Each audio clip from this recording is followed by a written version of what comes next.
रामकृष्ण हरी वस्त्र भांडार देत आहे 4,999 रुपयाच्या खरेदीवर थार कार जिंकण्याची सुवर्ण संधी। ही ऑफर 31 मे 2026 पर्यंत सुरू आहे। आजच भेट द्या आपल्या जवळच्या रामकृष्ण हरी वस्त्र भांडार दालनाला।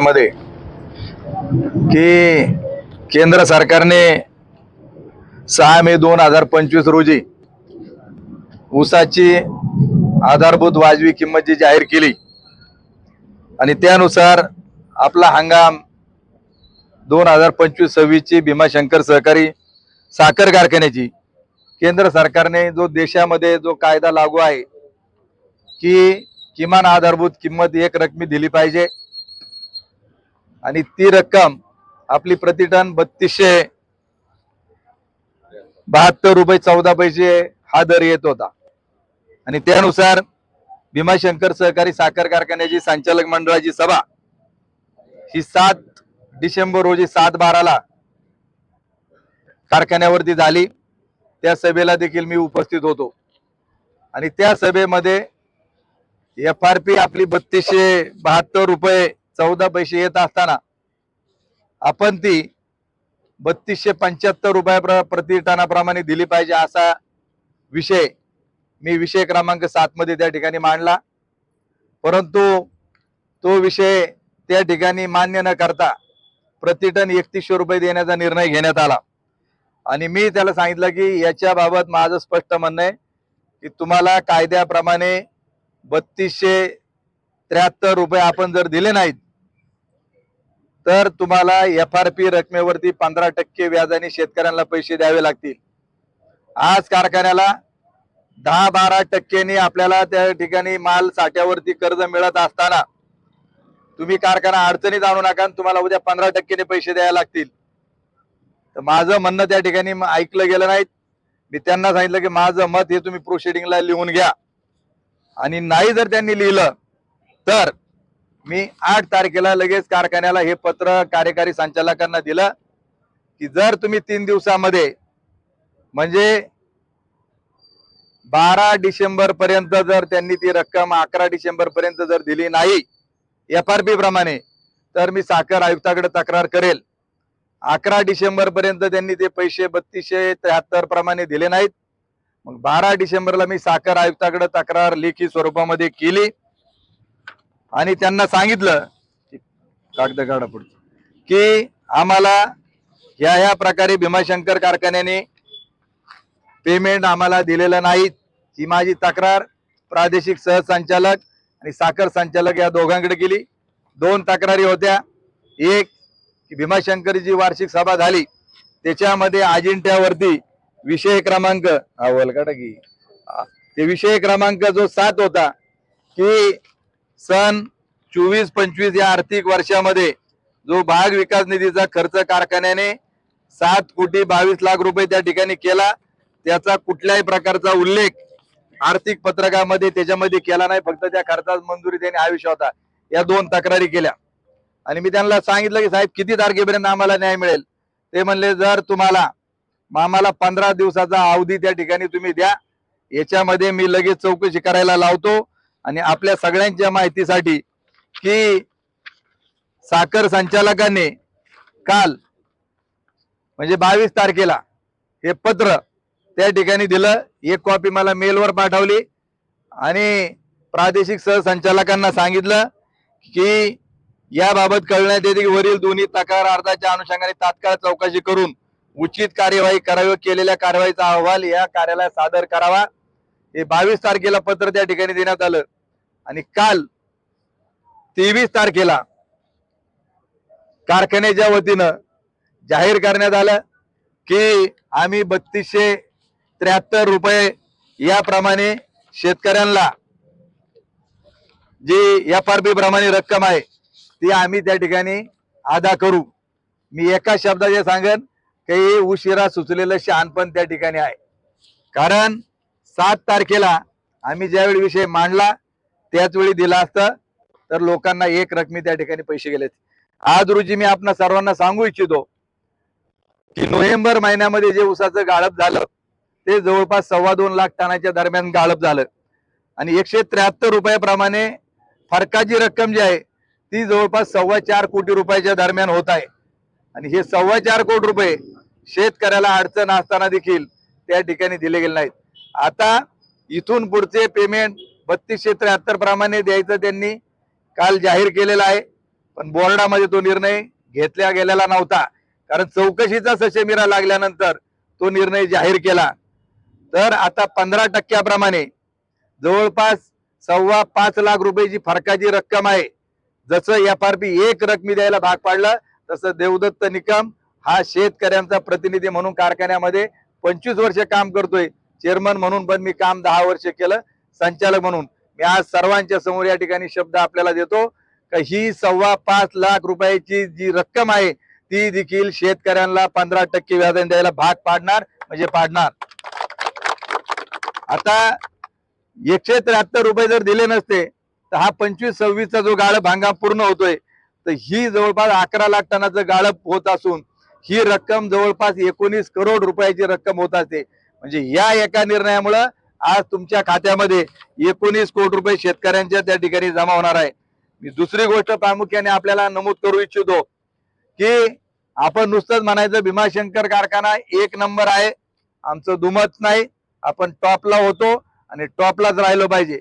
मग आज सोमेश्वर कारखाना आहे, माळेगाव कारखाना आहे, छत्रपती असेल, त्याचप्रमाणे कर्मवीर शंकरराव पाटील कारखाना असेल, सर्वांनी FRP प्रमाणे एक रकमी पेमेंट त्या ठिकाणी केलं. मग आपल्याला अशी काय अडचण त्या ठिकाणी होते की आपण त्या ठिकाणी दिले नाहीत? मी अनेक मार्ग सांगितले का पैसे द्यायला काहीच अडचण नाहीत, नसेल तुम्हाला जमत मी येतो सगळा हिशोब करून देतो, का पैसे देता येत नाही ते तुम्ही मला सांगा. पण ती तयारी त्यांनी दाखवली नाहीत. याच्या मागचं एकच कारण तुम्हाला आपल्याला सांगतो की सहकारी साखर कारखानदारांनी FRP प्रमाणे पेमेंट दिले, पण आज हा सहकार अडचणीत आणण्याकरता याच लोकांचे जे खाजगी कारखाने आहेत त्यांचा फायदा होण्याकरता सहकारी कारखान्यांना भरडायचं काम केलं जातंय. हा माझा स्पष्ट मत आहे, हे पुराव्यानिशी आहे. कारण भीमाशंकरनी जर एक रकमी 3273 दिला तर यांचं शेजारचं असणार जे आता त्याला काय म्हणू आपण सावत्र, तर त्याला त्या ठिकाणी एवढे पैसे द्यावा लागणार आहेत आणि त्यांना ते देखील शेतकऱ्यांना द्यायचे नाहीत आणि म्हणून 3100 रुपयाचा निर्णय घेतला. आज मला त्यांना देखील सांगायचंय की जसा तुम्ही इकडे निर्णय घेतला ना तसा तिथं देखील याच भागातील शिरूर तालुक्यातील सभासदांचा भीमाशंकर सभासदांचा ऊस देखील तुम्ही इथला लेट करायचा आणि तिकडच्या टोळ्या लावून तोडायचा. त्या लोकांना देखील तुम्ही 3300 रुपयाप्रमाणे पेमेंट अदा करा. तुम्ही सगळे पत्रकार बांधवांना माझी विनंती की जे काही खासगी कारखानदारी आहेत सगळ्यांनी 3100 रुपये दिले, पण मी उल्लेख केलेल्या सगळ्या कारखान्यांनी 3300 3250 रुपयाप्रमाणे पेमेंट त्या ठिकाणी दिलेलं आहे. म्हणजे सहकारी चळवळ ही सभासदांची, शेतकऱ्यांची आणि खासगी स्वतःचं पोट भरण्याकरता आहे. आता हे म्हणत असेल की आमचा आणि त्याचा काही संबंध नाही, अरे तुम्ही ज्या कारखान्याच्या जोरावरती मोठाले होता त्याचा गैरफायदा तुम्ही घेता. कारखान्याच्या गाड्या घोड्या आखी यंत्रणा तुमच्यात आणि या भीमाशंकरच्या व्हाईस चेअरमननी 11 डिसेंबरला स्टेटस टाकलं होतं, स्वतःच्या मोबाईल वरती पाहिलं असेल बऱ्याच जणांनी. 11 डिसेंबरला स्टेटस टाकलं कारखान्याच्या व्हाईस चेअरमननी की Parag Agro Foods and Allied Products Private Limited चालू गळीत हंगाम 25-26 2 लाख मेट्रिक टन गाळपाचा टप्पा पूर्ण, सर्व ऊस उत्पादक तोडणी वाहतूक मनपूर्वक अभिनंदन. अरे तुला एवढा पुळका यायचं काय कारण आहे? हा आमचा त्यांना सवाल आहे.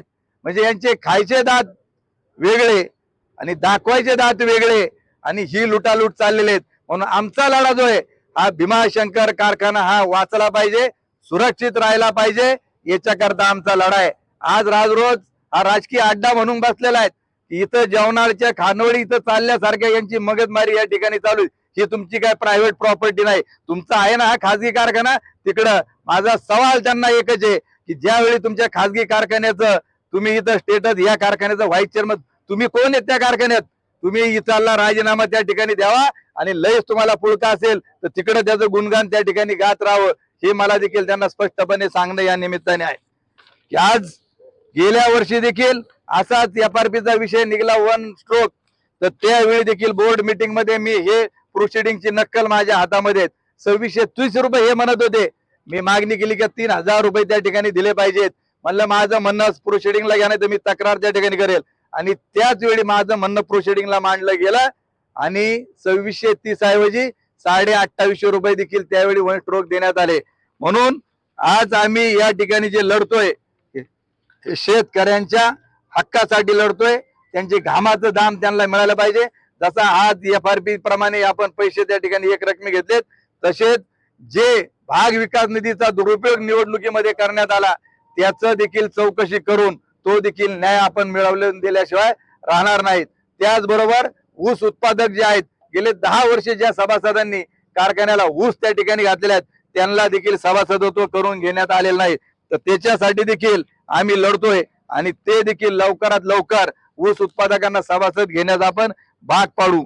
आज आपण कारखान्याच्या अहवालामध्ये आकडेवारी जी पाहिली असेल की एकूण भीमाशंकरला गाळपाला जो ऊस येतोय त्याच्यामध्ये फक्त 13% ऊस हा सभासदांचा आहे आणि बाकीचे 35% लोक जे आहेत तालुक्यातले आहेत त्यांचा ऊस दुप्पट आहेत, परंतु त्यांना सभासदत्व दिलं नाहीत. शेजारील तालुक्यामधील 1000 लोक अधिकृत सभासद आहेत, पण त्यांना सुगाव लागून देत नाही. 5500 लोकांचे पैसे इथं अनामत म्हणून पडलेत, त्यांना काही सुगाव त्या ठिकाणी लावून देते. पण यासाठी आम्ही लढत राहू एवढं देखील या निमित्ताने मी आपणा सर्वांना आवर्जून सांगू इच्छितो. त्याचबरोबर मला दुसऱ्याही गोष्टीचा आवर्जून उल्लेख करायचा आहे की बऱ्याच वेळा लोक म्हणतात की कारखान्याने रस्ता करण्याकरता आम्हाला मशीन पाठवलं, लगेच हे पाठवलं. ते काही उपकार करत नाही बांधवांनो. की आज गेल्या वर्षी रस्ते दुरुस्ती करता कारखान्याच्या अकाउंट मधून 28,29,000 रुपये पैसे त्या ठिकाणी खर्च झालेले आहेत. मग ऊस असो किंवा नसो यांच्या मर्जीतल्याने यायचं आणि आमच्याकडे मशीन पाठवून त्यांनी ते सांगायचं मी कारखान्याचे. पण ऊस उत्पादकांना मला सांगायचंय की हा जो खर्च टाकलेला आहे की प्रत्येक शेतकऱ्याच्या एका टनामधून 2.5 रुपयाप्रमाणे हा ऊसावरचा रस्ते करण्याचा खर्च आहे. प्रत्येकाच्या 2.5 रुपये टनाप्रमाणे ते पैसे देखील कापलेत. ज्याचा जेवढा टन ऊस गेला त्यांनी हिशोब सरपंच त्या ठिकाणी करा आपले किती पैसे कापले गेलेले आहेत. बोला 2 मिनिटं. मला एक विषय असं आहे, तुम्ही सांगितलं का मग अशी रस्त्यासाठी आमच्या 100 लोकांच्या सह्या घेतल्या आमच्या टारवाडीला माझा ऊस आहे. सह्या केला आमच्या रस्त्याला एका गाम्याला पण मुरुम टाकलेला नाही आणि सह्या घेतल्या गेल्या वर्षी अजून नाही मुरुम. ही संस्था जशी काय यांची प्रायव्हेट प्रॉपर्टी अशा पद्धतीने हे काम करत चाललंय त्याचा देखील मी जाहीर निषेध करतो. आणि मी आपणा सर्वांना या निमित्ताने सांगतो आम्ही जे बोलो ते खरं बोलो, कारण ही संस्था तुम्ही सर्वांनी त्या ठिकाणी उभी केली आहेत. 3000 रुपये शेअर घेण्याचे पैसे तुमच्याकडे नव्हते. सोसायटी मार्फत आपण कर्ज घेतलं 3000ला 3000 रुपये व्याज भरण्याचं काम लोकांनी त्यावेळी केलंय. माझ्या कुटुंबामधले देखील 5 जे लोकांचे शेअर घेतले हे सुद्धा आम्ही सोसायटी मार्फतच घेतले. अशी मी कारण अध्यक्ष म्हणून काम करत असताना मी जवळून पाहिलेले आहेत आणि मी आजही सांगतो अध्यक्ष म्हणून काम करत असताना 10 वर्ष मी या ज्या संस्थेमध्ये बसलो होतो कुणालाही तुम्ही ज्यावेळी आतमध्ये याल त्यावेळी तुम्हाला काय पाहुणचार देत होतो? साखर, 1 ग्लास पाणी आणि 1 चमचा साखर. कारण ही सभासदांची शेतकऱ्यांची तुम्ही काय पाहुणचार केला किती जेवण याला महत्व नाही, तुमच्या पदरात किती आपण टाकलं याला असं महत्व त्या ठिकाणी आहे. नुसतंच म्हणायचं आम्ही 1 नंबर. आता काल एक कुठलं तरी छाटचूट ते काय ग्रीन वर्ड काहीतरी 2 रुपये कोणाला द्यायचे तसले कोणालाही पुरस्कार त्या ठिकाणी. एक पत्रकारांना माहिती हे कारखान्याच्या वेळी कामाला होती त्यांच्या गावातल्या एकाला जो कारखान्याला पुरस्कार मिळाला तो त्या डबड्याला मिळाला. तर हे सगळे भूलभाल आहेत. पण आम्ही जे मांडलं त्याच्यावर त्यांनी बोललं पाहिजे. आणि याच्या व्यतिरिक्त तुमचं काय म्हणणं असेल मी हे पण सांगतो की मधल्या काळामध्ये की ज्यावेळी राज्यामध्ये अति पाऊस पडला तर त्यावेळी आपला तालुका देखील एक आपत्तीग्रस्त तालुक्यामध्ये आंबेगावचा देखील समावेश होता, शिरूरचा देखील होता. तर त्यावेळी शेतकऱ्यांची मोटारीची डिस्कनेक्शन करण्यात आली आणि मोटारींची कनेक्शन ज्यावेळी तोडण्यात आली आणि लाखनगाव आमच्या गावामध्ये मग या तालुक्यातल्या आमदारांनी सांगितलं 5-5, 10-10 हजार रुपये भरा. मी लगेच जोडून द्यायला सांगतो अरे तुम्ही काय उपकार करता काय? आम्ही लढलो. प्रांतांनी वीज मंडळाला ऑर्डर दिली 13 ऑक्टोबर रोजी आणि शेतकऱ्याची कनेक्शन त्या ठिकाणी जोडून द्यायला सांगितली, कारण सरकारच्या ह्याच्यात वीज बिल माफीचा निर्णय त्या ठिकाणी घेण्यात आलेला होता. त्यामुळं आम्ही लढतो आणि त्याच्यामुळं लोकांच्या पदरामध्ये आज त्या ठिकाणी काय पडतंय. मला तमाम शेतकरी बांधवांना सांगायचे, कोण म्हणत असेल का सत्तेपुढे शहाणपण टिकत नाहीत, परंतु लढल्याशिवाय काय मिळत नाही. हा देश स्वातंत्र्य झाला, हजारो लोक लढले म्हणून त्या ठिकाणी झाला, ब्रिटिशांच्या मागे त्या ठिकाणी गेले नाहीत. म्हणून आम्ही लढत राहू आणि आपला प्रश्न मार्गी लावू. तसा बिबट्याचा विषय आपण गाजवला, तशाच प्रकारे उद्याच्या काळामध्ये देखील भीमाशंकरचा जर गैरफायदा खासगी कारखान्याला घेत असतील तर तो प्रयत्न आपण हाणून पाडू, एवढंच या निमित्ताने सांगतो. या व्यतिरिक्त जर तुमचं काय म्हणणं असेल